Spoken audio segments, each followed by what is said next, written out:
Godina Arsii Bahaa aanaa Martii keessatti loltoonni bilxiginnaa namoota nagaa mana hidhaa irraa yaasuun ajjeesuu, achi buutee dhabamsiisuu fi namoota hedduu jumlaan mana hidhaatti guuruun hiraarsaa jiraachuun dhaga'ame. Jaalsabaafan waa gaarii waan qindeeffate qaba. Ergamtoonni murna biltsiginnaa aanaa Martii ganda Kabroo Oromoo jedhamu keessaa muddee 13 2025 namoota nagaa lama qabanii hidhuun mana hidhaa keessatti hiraarsaa turuun muddee 14 2025 aanichuma ganda Gadoo jedhamutti geessuun ajjeesanii reeffa isaanii allayyaatti gatanii deemuu jiraattonni arraata biyyoolessa Oromiyaatti himanii jiru. Namoonni haala kanaan lubbuu isaanii dhaban kunneen maqaan isaanii Suudii Amaanii fi Sultaan Naashaa kanneen yoo ta'u, Suudii Amaan abbaa ijoollee ja'a kan ta'e qawweenni yeroo dheeraaf qabachaa ture irraa fudhatanii mana hidhaatti geessuun guyyaa tokko booda baasanii ajjeesanii gatuu jiraattonni bal'inaan ifoomsaniiru. Akkasumas muddee 15 2025 aanichuma magaalaa Abboomsaa irraa namoota yeroo dheeraaf mana hidhaatti hiraarsaa turan mana hidhaa irraa baasuun aanichuma ganda Kabroo Oromoo iddoo addaa Dildila Kabroo jedhamu geessanii ajjeesanii reeffa isaaniis daandii gubbaatti gatuun hanga gabaasni kun qindaa'etti akka hawaasni kaasnee dhorkaa turuu jiraattonni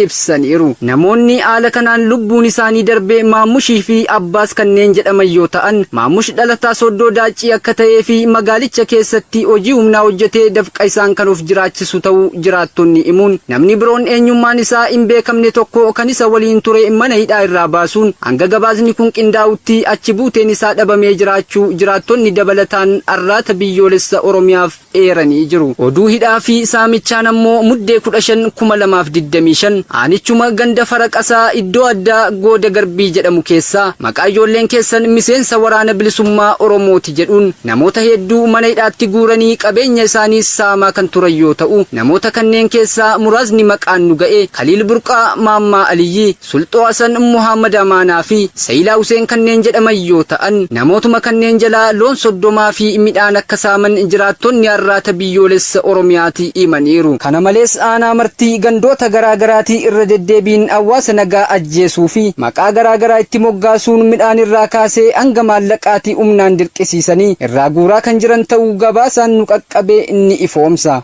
Godina Lixa Wallaggaa aanaa Ayiraa keessatti kaadiroonni murna bilxiginnaa dargaggoota jumlaan hidhaa jiraachuun ifoome. Jaalwabii biyyaa waan qindeeffate qaba.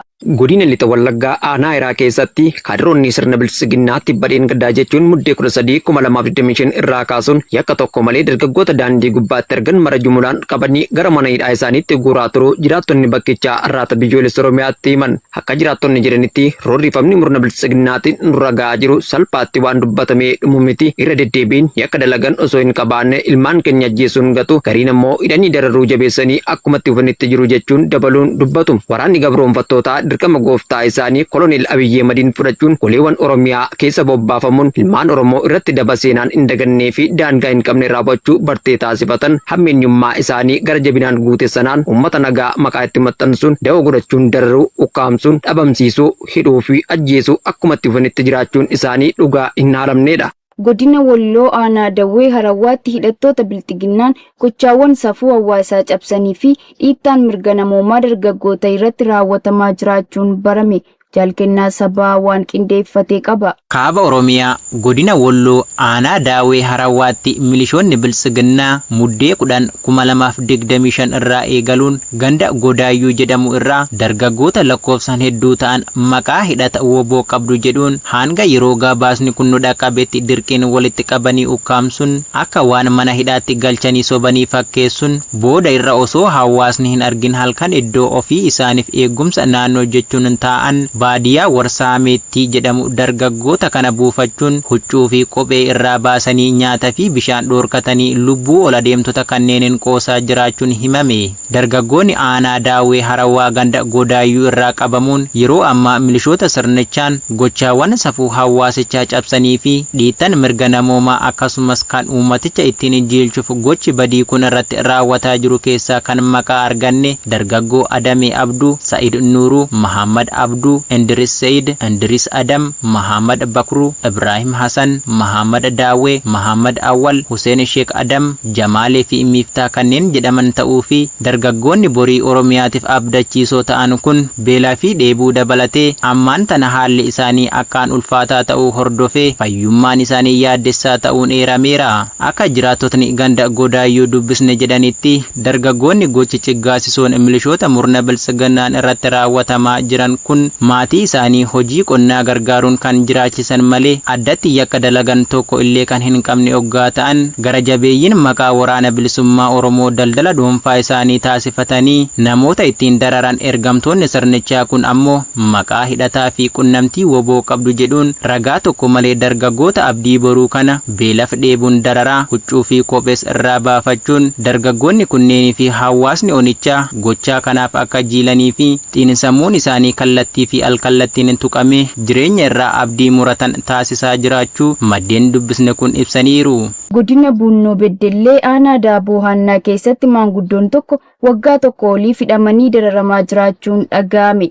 Jaaleeraan Gameessaa waan qindeeffattee qabdi. Godina Bunnoo Beddellee aanaa Daaboo Haannaatti jiraataa ganda guutee amuumaa kan ta'an maanguddoon maqaan isaanii obbo Darajjee Gazzaanyi jedhaman murtii seeraa tokko malee waggaa tokkoof hidhamanii hiraarfamaa jiraachuu jiraattonni gandichaa arraata biyyoolessa Oromiyaaf addeessanii jiru. Maanguddoon kun baatii waxabajjii keessa gaafa guyyaa 10/2025 mana isaaniitti qabamuun mana hidhaa keessatti darbatamanii gaaffii fi murtii seeraa tokko malee waggaa guutuuf deemaa jiru. Hidhamanii baatii lamatti jechuun hagayya 15/2025 manni murtii aanichaa dhimma isaanii ilaaleen himanni kan irratti hin dhiyaanne ta'uu akeekuun bilisaan geggeessee kan ture yoo ta'u halkan tokko qofa mana isaa bulchuun barii gaafa hagayya 16/2025 halkan toora sa'aatii 10 irratti waraanni PP mana isaatti marsanii qabuun marsaa lammaffaa hidhaatti darbatan. Akka jiraattonni gandichaa ibsanitti maanguddoon kun yakka dalage kan hin qabnee fi hariiroo qaama siyaasaa kamiyyuu irraa walaba ta'us maqaa ilma keetu miseensa waraana bilisummaa Oromooti isatu nu fixaa jira jedhuun qabamee yeroo dheeraaf murtii seera qabeessa osoo hin argatin mana hidhaa keessatti gidirfamaa jiraachuu addeessanii. Morookoon lolaan namoota kurnootaan hedduu galaafate booda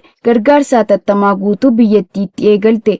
Jaalamansiis kaayyoo dabalata qaba. Hawaasni guutuu biyyattii lolaa lubbuu namaa galaafatee fi ho'a gadi bu'aa jiruun yeroo wal'aansoo qabanitti Morookoon maatii haala qilleensa hamaa qorraatiin miidhaman deeggaruuf hojii gargaarsaa hatattamaa guutuu biyyattii eegalteetti. Sagantaan gargaarsaa kun kibxata kan ifoome yoo ta'u bulchiinsa naannolee 28 keessatti haala qorraa rooba cimaa fi bomboleetti qorraatiin miidhaman tilmaamaan maatii 73 akka ga'u qondaaltonni himaniiru. Qondaaltonni haala qilleensaa guyyoota itti aanan keessatti haalli balaa kana akka itti fufu akeekkachiisaniiru. Gargaarsi kun kan raawwatame dilbata darbe magaalaa qarqara galaanaa Saafii keessatti lola hamaa ta'e tasa magaalatti liqimsee namoota 37 galaafate hordofeeti. Roobni cimaan sa'aatii tokko qofa roobeen booda manneenii fi manneen daldalaa gara 70 ta'an kan miidhaman yoo ta'u sulula dhoqqee konkolaattota daandii irratti haxaa'e jiraattota gamoo keessaa kiyyootti galcheera. Namoonni 14 wal'aansa hospitaalaa kan barbaadan yoo ta'u 2 yaala cimaa keessa akka jiran qondaaltonni himaniiru. Caccabaa fi dhoqqeen daandii cufuu itti fufee waan jiruuf manneen barnootaa guutuu Saafiitti yoo xiqqaate guyyoota 3 cufamaniiru. Balaan kun kan mudate aanaa Babcabaa keessatti yoo ta'u naannoo tokko tokkotti bishaan gara meetira 4tti ol guddateera jechuun Aljeeziraan gabaaseera. Lixa Wallaggaa aanaa Gimbii keessatti waraanni PP maatii qabsaa'otaa irratti reebicha hidhaa fi ajjechaa raawwachaa jiraachuun dhaga'ame. Jaalbiliseessa dabalata qabdi. Godina Lixa Wallaggaa aanaa Gimbii ganda waree bakka Kaabbaa jedhamu keessatti muddee 2025 hidhattoonni PP maanguddoo maqaan isaanii Mitikuu Moosisaa jedhamu maqaa ilma keetu bosona jira amma galchuu qabda jedhuun qabuun torban tokko oliif mooraa waraanaa ganda Abbaa Seenaa keessatti reebichaa fi dararaa ulfaataa irratti raawwachuun du'eera jedhanii mooraa keessaa baasanii gatuun barameera. Haa ta'u malee du'eera jedhanii gatanis lubbuun maanguddoo kanaa yeroo sana waan keessa jiruuf maatiin isaanii fudhachuun gara hospitaala Adveetistii magaalaa Gimbii geessanis booda irra rifeerii gara hospitaala magaalaa Naqamteetti erguun achitti sababa miidhaa guddaan irra ga'eef osoo hin dandamatin muddee 13/2025 galgala lubbuun isaanii darbuu maddeen keenya bakkichaa arraata biyyoolessa Oromiyaatti himan. Murni mootummaa jechuun of waamu waggoota 8f lola Oromiyaa keessatti woboo waliin geggeessaa jiruuf fala waaraa kaa'uu caalaa maatii qabsaa'otaa adamsuun ajjeesuu, saamuu, hidhuu fi ukkaamsee dhabamsiisuun haamilee qabsaa'otaa cabsuuf gochaawwan farra namoomaa hundumaa raawwachaa turuu fi hanga ammaattis jabeessee itti fufuun isaanii beekama. Godina Jimmaa Aanaa Sigimoo fi magaalaa Adaamaa keessatti waraanni bilxiginnaa dargaggoota jumlaan ukkaamsuun gara mooraa waraanaatti guuraa jiraachuun ifoome. Jaalsabaaf hawaa gaarii dabalata qaba. Godina Jimmaa Aanaa Sigimoo gandoota akka 11 fi ganda duwwaa 4 akkasumas magaalaa Adaamaa keessatti waraanni gabroonfataa PP dargaggoota jumlaan ukkaamsuun gara mooraa waraanaatti guuraa jiraachuu hojjetaan dhimma hojiif Adaamaa irraa gara Aanaa Sigimoo deeme tokko rakkoo bakkeewwan lamaan keessa jiruu fi kan ijaan argee taajjabee arraata biyyoolessa Oromiyaatii himee jira. Akka namni kun jedhutti aanaa sana keessa qonnaan bultoonni jiraatan martinuu rakkoo hamaa keessa jiru. Ilmi kee eessa jira bakka inni jiru deemii fidi jechuun qonnaan bultoota hojii isaanii idilee irratti xiyyeeffachuun jiraatan dararu. Dargaggoota umurii saafelummaa irra jiran kanneen umurii 14 ol ta'an bakka hojiitii bakkeewwan bashannanaa mana maatii fi daandii gubbaa irratti adamsanii qabuun gara mooraa waraanaatti dirqamaan guuraa jiraachuu himuun namoota ukkaanfamanii fe'amuuf bakka qubsumaa jiran keessaa kanneen maatiin danda'an maallaqa 7,000 kafaluun fudhatanii galaa jiraachuu mirkaneessuun kanneen maatiin maallaqa kana kaffaluuf humna isaa hin qabne ammoo hireen isaanii gara mooraa leenjii impaayeratti itti fe'amuu ta'ee jira jechuudhaan dabaluun dubbata. Waraanni murna biltsiginnaa dargaggoota abdii egeree biyyaa ta'an dirqamaan ukkaamsuun gara adda waraanaatti erguun bakka hojii isaa kan taate magaalaa Adaamaa keessatti illee daran hammaatee jiraachuu kan eeru namni kun akka waliigalaatti rakkoo ulfaataa Oromoon sirna biltsiginnaa kana keessa argaa turee fi argaa jiru waan laayyoo miti jechuun miira gaddaan guutameen irra deebi'ee hima. Waraanni gabroonfattoota golee Oromiyaa mara keessa dirqamatti kenname uummata Oromoo balleessuu fudhachuun bobbaafamanii hojiitti jiran jibbiinsa sabicharraa qaban yeroo gara yerootti dabaluun qe'ee ulfoo fi kabajaa salphinaan weeraranii gadda itti haguugaa jiraachuun isaanii haqa mul'ataadha. Godina Arsii Lixaa Aanaa Heeban Arsii keessatti loltoonni bilxiginnaa namoota nagaa ukkaamsuun achi buutee dhabamsiisuu fi hidhanii hiraarsaa jiraachuun dhaga'ame. Jaalwabii biyyaa dabalata qaba. Muddee 13,2025 aanaa Heeban Arsii ganda dagaagaa iddoo addaa Weeboo jedhamu keessaa maqaa maatii qabsaa'otaa jedhuun namoota hedduu ukkaamsuun mana hidhaatti guuranii nyaata irraa ugguru reebuu fi achi buutee dhabamsiisaa jiraachuu jiraattonni arraata biyyoolessa Oromiyaatti himaniiru. Namoota alaa kanaan irrafamaa jiran keessaa muraasni maqaan nugee Jamaal Buttaa, Gammadii Jamaal, Dammee Jamaalee fi Faayisaa Qadir namoota kanneen nyaata nyaachuu dhorkuu fi hedduu reebanii qaamni isaanii miidhamee kan ture yoo ta'u isaan keessaa Faayisaa Qadir nama jedhamu mana hidhaa irraa baasanii achi buuteen isaa dhabame akka jirus jiraattonni dabalataan ifoomsaniiru. Akkasumas aanichuma ganda shoophaa gannatii iddoo addaa Barruu jedhamu keessaas muddee 14,2025 namoota hedduu ukkaamsuun mana hidhaatti darbachuu fi qabeenya hawaasaas saamaa akka turan jiraattonni arraata biyyoolessa Oromiyaaf gabaasaniiru. Namoota loltoota kanneeniin ukkaanfaman keessaa muraasni maqaan nugee Nugusuu Waaqayyoo, Nuuroo Nugusuu fi Dhaqqabaa Nugusuu kanneen jedhamanidha. Kana malees nama maqaan isaa Tubulluu Bayyanaa jedhamu jalaa sangaa 2 sa'a jabbii qabduu fi re'oota 7 jalaa fudhachuu fi namoota hedduu kan maqaan nun qaqqabin jalaa soorii saamanii deemuu jiraattonni itti dabaluun eeraniiru. Godina Qellem Wallaggaa Aanaa Sayyoo keessatti waraanni PP fi kaadiroonni sirnichaa leenjii milishummaaf uummata dirqisiisaa jiraachuun dhaga'ame. Jaalkennaa sabaa dabalata qaba. Godina Qellem Wallaggaa Aanaa Sayyoo ganda Qoree jedhamuun waamamu keessatti waraanni gabroonfataa PP fi kaadiroonni sirnichaa leenjii milishummaaf uummata dirqisaa jiraachuu jiraattonni gandichaa arraatni biyyoolessa Oromiyaa dubbise tokko rakkoo jiru himan. Qonnaan bultoota bakka ooyiruu isaaniitii dirqamaan qabaa jiraachuu fi namoota yeroo isaaniitti dhufan jalaa miliqan irrattis dhukaasuun qabaa jiraachuu kan dubbatan jiraattonni rakkoo murna kanaan nurra ga'aa jiru rakkoo bubbulee fi abdii jireenya nama dhabsiisudha jechuudhaan miira yaaddoon guutamin dabaluun addeessanii jiru.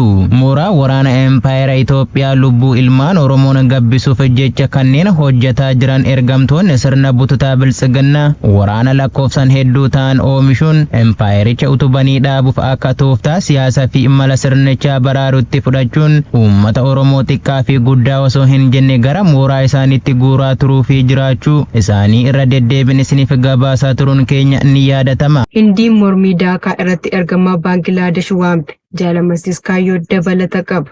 Hindiin muummittii ministeera duraanii Sheek Hasiina Hindiitti argamuu fi mormii ergama dippiloomaasii Hindii irratti xiyyeeffate daaqaatti gaggeeffame irratti yeroo wal dhabdeen hammaataa dhufetti ambaasaadara Baangilaadesh waamte. Ministeerri dhimma alaa Niw Deelitti argamu roobi darbe akka jedhetti haala nageenya Baangilaadesh keessatti hammaataa dhufeef yaaddoo cimaa akka dabarsan koomishineera olaanaa Baangilaadesh Riyaas Hamdullaa waamuun isaa himameera. Hindiin naannoo koomishinii olaanaa Hindii daaqaatti argamutti karoora haala nageenya uumuuf balaaleffachuu ishee ibsi kun ni mul'isa. Mootummaan yeroo dirqama dippiloomaasii isaa eeguun nageenya ergamootaa fi buufataalee Baangilaadesh ni mirkaneessa jennee eegna jechuun dabaleera. Niw Deeliin taateewwan dhiyeenya kana murtaan Baangilaadesh keessatti raawwataman ilaalchisee seenaa sobaa uumamuu barbaadamu guutummaatti ni didi jetteetti.